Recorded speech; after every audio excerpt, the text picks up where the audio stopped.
यहाँ एक प्रेरणादायक हिंदी कहानी है। गांव का सबसे गरीब परिवार कैसे अमीर बन गया। कहानी इच्छा शक्ति की जीत। बिहार के एक छोटे से गांव धनापुर में एक परिवार रहता था। रामू, उसकी पत्नी सीता और दो बच्चे।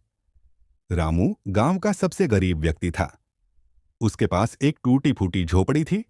खाने के लिए दो वक्त की रोटी भी मुश्किल से जुटती थी। लोग उसे मजाक उड़ाते थे और कहते थे, अरे ये तो किस्मत का मारा है, कुछ नहीं कर सकता। पर रामू हार मानने वालों में से नहीं था। एक रात उसने अपनी पत्नी से कहा, सीता, अब बच्चों को ऐसे ही बड़ा नहीं करना है, कुछ बड़ा करना होगा। शुरुआत छोटे से कदम से। रामू के पास थोड़ी सी जमीन थी जिस पर वह पहले सिर्फ धान उगाता था। लेकिन उस साल उसने ज्यादा मेहनत की और जैविक तरीके से सब्जियां उगाना शुरू किया। शुरू में उसे नुकसान हुआ, लेकिन उसने हार नहीं मानी। बदलाव की शुरुआत गांव में एक एनजीओ आया जो किसानों को ट्रेनिंग देता था। रामू ने सबसे पहले जाकर ट्रेनिंग ली।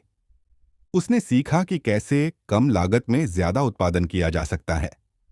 फिर उसने गांव में ही एक छोटी सी दुकान खोली जहां वो ताजी जैविक सब्जियां बेचने लगा। धीरे धीरे उसकी सब्जियों की मांग बढ़ गई। पास के शहरों से भी लोग आने लगे। बच्चों की पढ़ाई और सफलता। रामू ने जो कमाया उसका बड़ा हिस्सा अपने बच्चों की पढ़ाई पर लगाया। उसका बेटा सुरेश आईआईटी में पहुंचा और बेटी सीमा डॉक्टर बनी।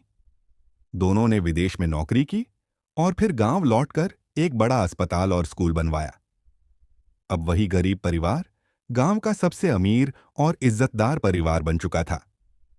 लोग अब रामू को आदर से रामू बाबू कहते हैं और हर कोई उनकी कहानी अपने बच्चों को बताता है। सीख, कभी हार मत मानो। हालात चाहे जैसे भी हों, मेहनत, शिक्षा और आत्मविश्वास से किस्मत बदली जा सकती है।